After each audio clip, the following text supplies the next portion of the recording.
हरे कृष्णा, राधे राधे। सभी भक्तों को सादर प्रणाम। सभी भक्तों को हल षष्ठी पर्व की हार्दिक शुभकामनाएं। भक्तों, आज की इस वीडियो में हम जानेंगे हल षष्ठी का पर्व कब है, व्रत कब रखा जाएगा, पूजा किस प्रकार से की जाएगी और हल षष्ठी के पर्व में क्या खाएं क्या ना खाएं, पूजा करने का शुभ मुहूर्त, इन सभी चीज़ों के बारे में हम विस्तार पूर्वक इस वीडियो में चर्चा करने वाले हैं। तो आप सभी भक्त बने रहिए वीडियो में शुरू से लेकर अंत तक। तो चलिए भक्तों, वीडियो शुरू करते हैं। भाद्रपद माह में कृष्ण पक्ष की षष्ठी तिथि को हलछठ का त्योहार मनाया जाता है। इस साल यह पर्व 5 सितंबर 2023 दिन मंगलवार को मनाया जाएगा। इसे हल षष्ठी, ललई छठ और ललही छठ के नाम से भी जाना जाता है। यह पर्व बलराम जी को समर्पित है। मान्यता है कि इस दिन भगवान श्री कृष्ण के बड़े भाई बलराम का जन्म हुआ था। ऐसा माना जाता है कि द्वापर युग में श्री कृष्ण के जन्म से पहले शेषनाग ने बलराम के रूप में जन्म लिया था। हर छठ का व्रत संतान की दीर्घायु और उनकी संपन्नता के लिए किया जाता है। इस दिन माताएं संतान की लंबी आयु के लिए व्रत रखती हैं और पूजा करती हैं। इस व्रत को करने से पुत्र पर आने वाले सभी संकट दूर हो जाते हैं।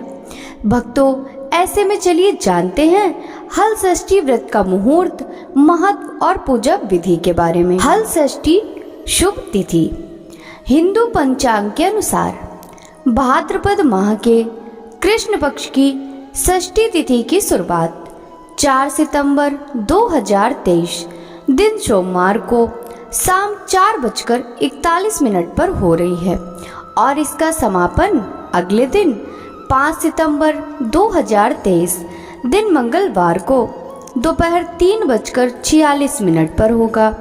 उदया तिथि को देखते हुए इस साल हल षष्ठी का पर्व 5 सितंबर 2023 दिन मंगलवार को मनाया जा रहा है। ऐसे में 5 सितंबर 2023 दिन मंगलवार को सूर्योदय सुबह 5:54 पर और सूर्यास्त शाम 6:20 पर होगा। वहीं ब्रह्म मुहूर्त सुबह 4:18 से 5:06 तक रहने वाला है। अभिजीत मुहूर्त सुबह 11:42 से दोपहर 12:32 तक रहेगा। राहु काल दोपहर 3:13 से शुरू होकर दोपहर 4:47 तक रहने वाला है। गोधूली बेला शाम 6:39 से शाम 7:01 तक रहेगी। ये जो शुभ समय है, इन शुभ समय में आप हल षष्ठी की पूजा संपन्न कर सकते हैं। भक्तों, अब हम जानेंगे हल षष्ठी पूजा विधि के बारे में।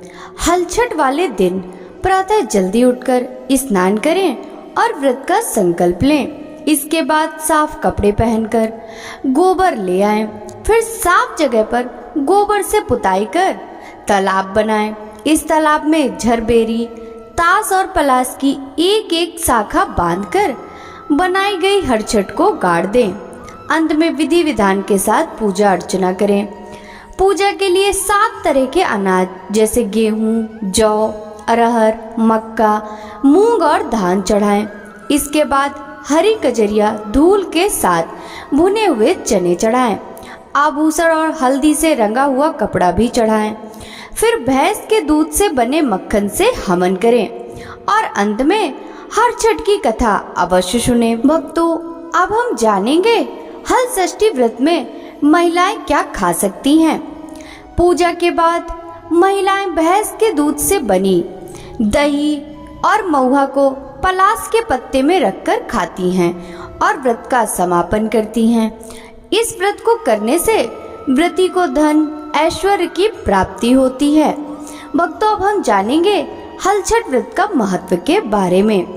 हर छठ के दिन व्रती महिलाएं अपनी संतान की लंबी आयु और उनके सुखी जीवन के लिए पूजा करती हैं। ऐसी मान्यता है कि इस व्रत को करने से संतान के सारे कष्ट दूर हो जाते हैं, साथ ही जीवन में खुशियां आती हैं। भक्तों, अब हम हल षष्ठी व्रत कथा श्रवण करेंगे। प्राचीन काल में एक ग्वालिन थी। उसका प्रसव काल अत्यंत निकट था।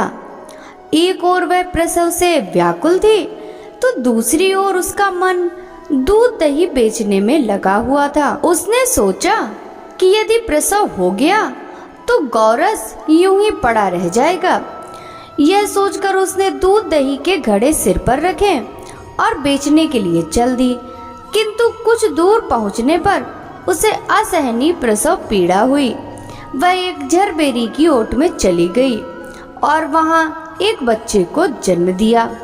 वह बच्चे को वहीं छोड़कर पास के गांव में दूध दही बेचने चली गई। संयोग से उस दिन हल षष्ठी थी। गाय भैंस के मिश्रित दूध को केवल भैंस का दूध बताकर उसने सीधे साधे गांव वालों में बेच दिया। उधर जिस झरबेरी के नीचे उसने बच्चे को छोड़ा था, उसके समीप ही खेत में एक किसान हल जोत रहा था। अचानक उसके बैल भड़क उठे और हल का फल शरीर में घुसने से वह बालक मर गया। इस घटना से किसान बहुत दुखी हुआ, फिर भी उसने हिम्मत और धैर्य से काम लिया। उसने झरबेरी के कांटों से ही बच्चे के चिरे हुए पेट में टाके लगाए और उसे वहीं छोड़कर चला गया।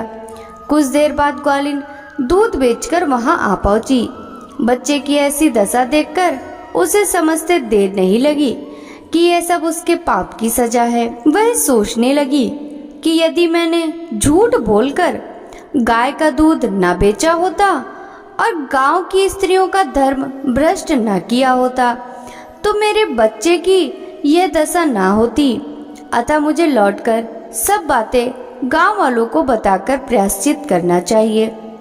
वह ऐसा निश्चय कर उस गांव में पहुंची जहां उसने दूध दही बेचा था।